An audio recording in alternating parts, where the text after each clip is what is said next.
If you're seeing the Anydesk.exe entry point not found error on Windows, don't worry, because in this video, I'm going to walk you through the fastest and most reliable fixes step by step.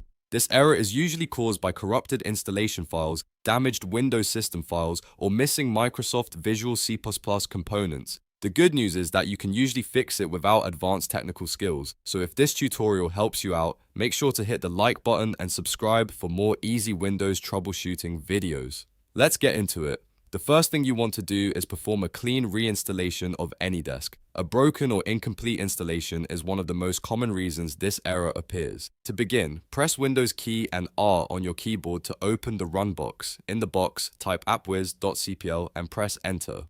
This will open the Programs and Features window where all your installed applications are listed. Now scroll through the list and look for Anydesk. Once you find it, right-click on it and select Uninstall. Follow the prompts to fully remove the program from your system. After that's done, we also want to clear any leftover files that may still be causing conflicts. Press Windows key and R again, type %appdata and press Enter. This opens the AppData roaming folder. Inside that folder, locate the Anydesk folder, right-click it, and choose Delete it. This step is important because leftover configuration files can keep the error coming back even after reinstalling. Once that folder is deleted, go to the official Anydesk website and download the latest version of the software. Make sure you always use the official source so you get the newest and safest release. After the download finishes, reinstall Anydesk and then check if the error is gone. If you still see the problem after reinstalling, the next step is to run the System File Checker tool, also known as SFC. This built-in Windows utility can scan for corrupted or missing system files and repair them automatically. To do that, click the Start button and type CMD in the search bar. When command prompt appears, right-click it and select Run as administrator. This is important because the scan needs elevated permissions to repair protected files. In the command prompt window, type sfc scanner and press Enter. Now let the scan run all the way to 100%. Depending on your system, this may take a few minutes, so be patient and don't close the window while it's working. Once the scan is complete, restart your PC even if it says the process has finished successfully.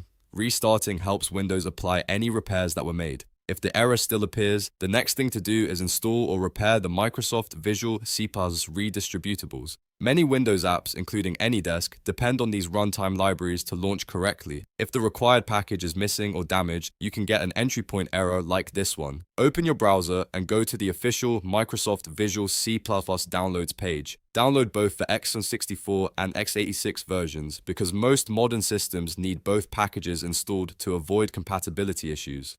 Once the files are downloaded, run each installer one by one and choose Install or Repair if that option appears. After both installations are complete, restart your computer again and test Anydesk. There is one more thing that can sometimes interfere with the program, and that is antivirus software. In some cases, your antivirus may block a file that Anydesk needs in order to start properly. If you've tried the earlier steps and you're still getting the error, temporarily turn off your antivirus protection and test the app again. If Anydesk opens correctly after disabling it, that means your antivirus may be interfering with one of the files. In that case, you can add Anydesk as an exception or allow it through your security software. Just remember to turn your antivirus back on right after testing. By now, one of these fixes should have solved the Anydesk.exe entry point not found error on your Windows PC. In most cases, a clean reinstall combined with SFC and the Visual C++ packages is enough to get everything working again. If the issue is fixed, let me know in the comments which step worked for you. And if you want more quick Windows repair guides, tutorials, and troubleshooting tips, make sure you subscribe to the channel and turn on notifications. Thanks for watching, and I'll see you in the next video.